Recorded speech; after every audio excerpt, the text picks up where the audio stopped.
O Senhor esteja convosco. Ele está no meio de nós. Proclamação do Evangelho de Jesus Cristo, segundo São Lucas. Glória a vós, Senhor. Naquele tempo, milhares de pessoas se reuniram a ponto de uns pisarem os outros. Jesus começou a falar. Primeiro a seus discípulos: tomai cuidado com o fermento dos fariseus, que é a hipocrisia. Não há nada de escondido que não venha a ser revelado, e não há nada de oculto que não venha a ser conhecido. Portanto, tudo o que tiverdes dito na escuridão será ouvido à luz do dia. O que tiverdes pronunciado ao pé do ouvido no quarto será pronunciado sobre os telhados. Pois bem, meus amigos, eu vos digo: não tenhais medo daqueles que matam o corpo, não podendo fazer mais do que isto. Vou mostrar-vos a quem deveis temer. Temei aquele que, depois de tirar a vida, tem o poder de lançar-vos no inferno. Sim, eu vos digo, a este temei. Não se vendem 5 pardais por uma pequena quantia? No entanto, nenhum deles é esquecido por Deus. Até mesmo o cabelo de vossa cabeça estão todos contados. Não tenhais medo, vós valeis mais do que muitos pardais. Palavra da salvação. Glória a vós, Senhor.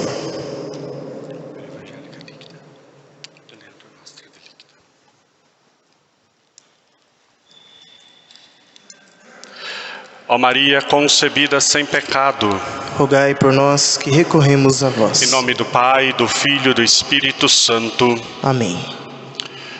Os queridos irmãos e irmãs, nós estamos celebrando hoje a memória de Santa Teresa d'Ávila.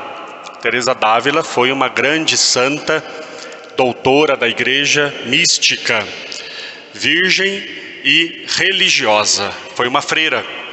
Teresa d'Ávila viveu no século XVI, 1500 e pouquinho, mais ou menos quando o Brasil estava sendo descoberto. Ela estava lá pela Espanha, fundando mosteiros e vivendo a sua vida de santidade. Teresa d'Ávila, na história da Igreja, ela foi uma das primeiras santas que nos concedeu um grande dom, uma grande bênção. Ela começou a viver na sua vida espiritual, na sua vida de oração, experiências místicas, experiências muito profundas de encontro com Deus, de elevação espiritual. Mas naquele tempo ela não tinha alguém com quem ela pudesse conversar, não tinha um diretor espiritual naquele momento. Então Teresa d'Ávila começou a escrever essas experiências que ela foi fazendo. E ela foi escrevendo o itinerário que ela traçou na sua vida de oração, como ela foi crescendo na vida de oração, como ela foi crescendo nas experiências místicas. Então surgiu o que nós temos hoje como um dos primeiros manuais de vida mística. Foi os escritos de Santa Teresa d'Ávila. Nós podemos dizer que ela ela traçou um caminho de como alcançou a santidade. E aí, hoje para nós, claro, é um grande instrumento de estudo, um grande instrumento de espiritualidade. Os escritos de Teresa d'Ávila. Ela tem um livro chamado O Caminho de Perfeição. Tem um outro livro também, As 7 Moradas, onde ela compara a vida espiritual com um grande castelo e a alma que vai adentrando cada um dos cômodos desse castelo como etapas da vida espiritual, até chegar no último cômodo, na última morada, que é onde habita Deus. São as 7 moradas, os 7 passos espirituais para chegar até a grande santidade, a contemplação mística. Pois é, Teresa d'Ávila é uma santa então que nos ajuda nesse caminho de santidade. E para ela, mas para todos nós, o caminho para a santidade, o caminho para nos unirmos a Deus, inevitavelmente passa pela oração. Inevitavelmente passa pela oração, né? Alguns santos, depois da oração, tem alguma outra característica que pode complementar a sua espiritualidade, né? Nós pegamos, por exemplo, alguns santos que depois da oração têm a dimensão da caridade, né? São São Francisco de Assis, por exemplo, é um grande santo. Santo Antônio, que também, além da oração, tem a pregação e assim por diante. Mas a base é a vida de oração. E aqui nós precisamos ter um crescimento e tentar, talvez, entender a dinâmica para nós chegarmos a essa situação. Às vezes nós ficamos meio assim, parece que a oração é algo meio solto, meio relativo, né? Relativizado, cada um faz de um jeito, cada um tem o seu método, mas nós precisamos, olhando para a vida dos santos, porque os santos são justamente isso para nós, né? Os santos são modelos. Bateu a porta aqui. Os santos são modelos, né? São exemplos para que nós possamos também chegar até essa intimidade com Deus. Quando nós olhamos para a vida dos santos, nós percebemos que tem um fio condutor. E aqui nós precisamos, então, unir a nossa vida a esse modelo que já foi traçado. São 2000 anos de história, 2000 anos de santidade, de modelos e exemplos para que nós sigamos. Então, primeira coisa, para nós termos uma vida de oração. Primeira coisa, precisamos querer rezar. É preciso querer rezar. Mas esse querer rezar, ele tem que ser uma vontade, e aí Santa Teresa d'Ávila usa essa expressão, que nós precisamos de uma determinada determinação. É redundante, mas é para dar ênfase à necessidade da decisão que temos que tomar. Vejam bem, meus queridos, a oração, ela não é um mero ato humano. Não é um mero ato humano, né? Como eu vou conversar com um amigo meu, bater um papo com alguém. Agora, quando eu vou falar com Deus, não é um simples e mero ato humano. Por isso, nós não fazemos isso de forma natural. Não é natural rezar. Entendam bem o que o padre quer dizer. Não é natural no sentido de que é sobrenatural. É um ato da graça.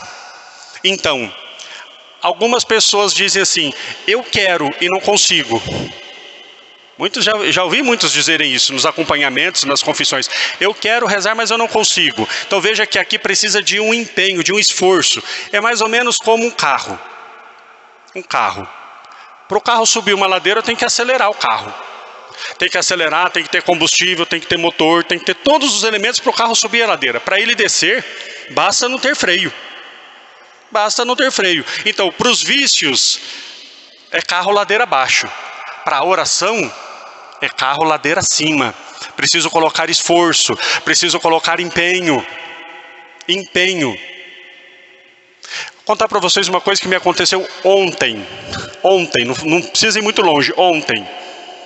Passei o dia todo, celebrei as missas que tinha que celebrar, fiz o que tinha que fazer, visitei as irmãs, voltei, fiz as coisas aqui, arrumei a igreja, não sei o que.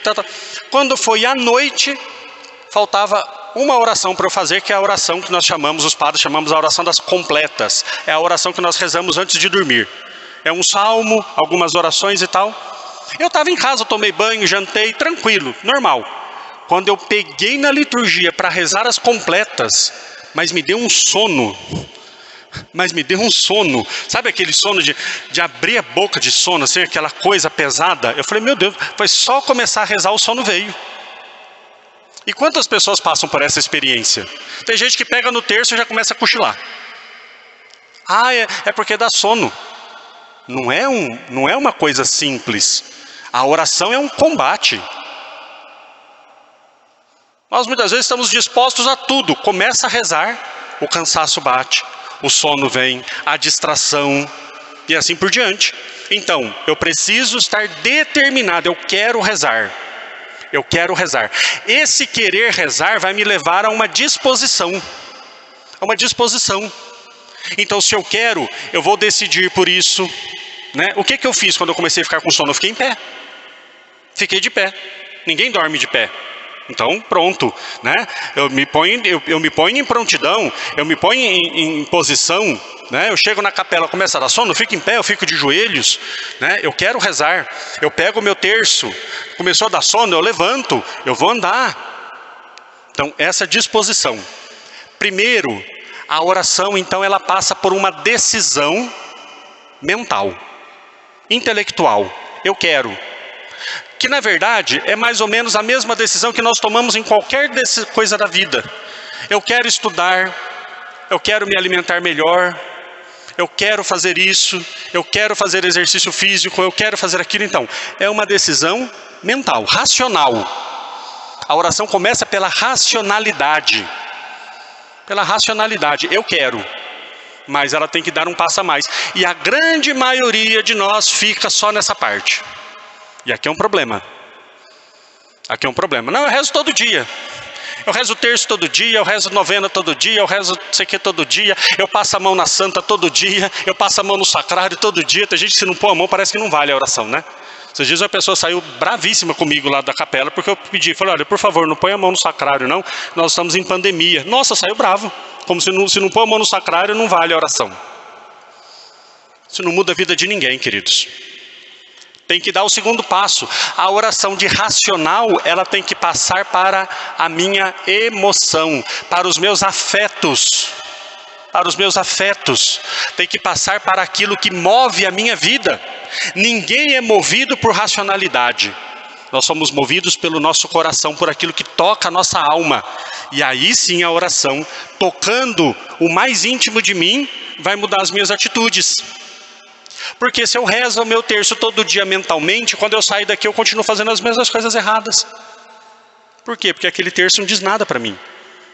Não me motiva a ter atitudes diferentes. Aquele terço que eu rezei não me motiva a evitar o pecado, não me motiva a não falar mal dos outros, não faz nada em mim. Não faz nada em mim.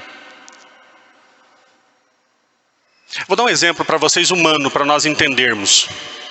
Se nós pegarmos, por exemplo, uma mãe que se dedica, que trabalha, que se esforça, que tem 2 empregos, que cuida da casa, que se desdobra para cuidar do filho, né? E o filho que tem toda assistência, que é bem cuidado, que é bem zelado. Quando o filho olha para a mãe, primeira coisa, ele reconhece que a mãe se esforça para cuidar dele. Um reconhecimento intelectual.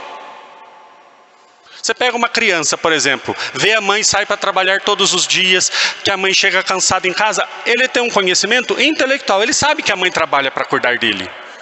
Quando ele cresce, ele consegue reconhecer o que significa aquele esforço que a mãe fez.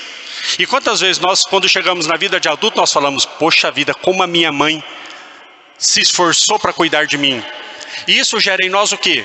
Um amor maior por ela.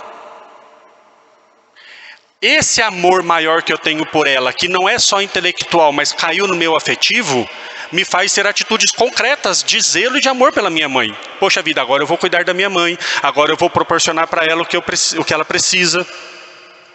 A oração também tem que ser assim. Eu entendo racionalmente que eu não devo fazer tal coisa. Eu entendo racionalmente que eu devo rezar o terço todos os dias. Mas esse terço ainda não me levou a evitar o pecado por amor a Deus. Então ainda não chegou no meu íntimo, na minha alma. Eu ainda não estou rezando. Ainda não é oração. Ainda não é oração. Quando eu começo a ter disposição a fazer renúncias, ali eu começo a entender que chegou o amor. Todo dia eu rezo meu terço, todo dia eu faço isso, todo dia eu faço a novena. Mas o momento em que eu falar, eu não vou pecar porque eu amo a Deus, olha a renúncia, eu vou abrir mão do meu pecado, eu vou abrir mão daquilo que eu até gosto de fazer, mas sei que é errado, porque amo a Deus, ali chegou o amor. O amor não está no que se faz, em primeiro lugar. O amor está naquilo que eu estou disposto a abrir mão. Não existe maior amor do que aquele que dá a vida, abrir mão, renunciar. Então, Santa Teresa d'Ávila nos ensina que a oração precisa passar por esses estágios. Precisa chegar ao estágio em que a oração toca a minha alma. Tocando a minha alma, ela me leva a ter atitudes concretas de amor a Deus e, consequentemente, de amor ao próximo. Que nós aprendamos com essa grande mística a também nós nos encontrarmos com Deus na verdade do nosso coração e naquilo que Ele nos ama acima de tudo. Louvado seja nosso Senhor Jesus Cristo. Para sempre seja louvado.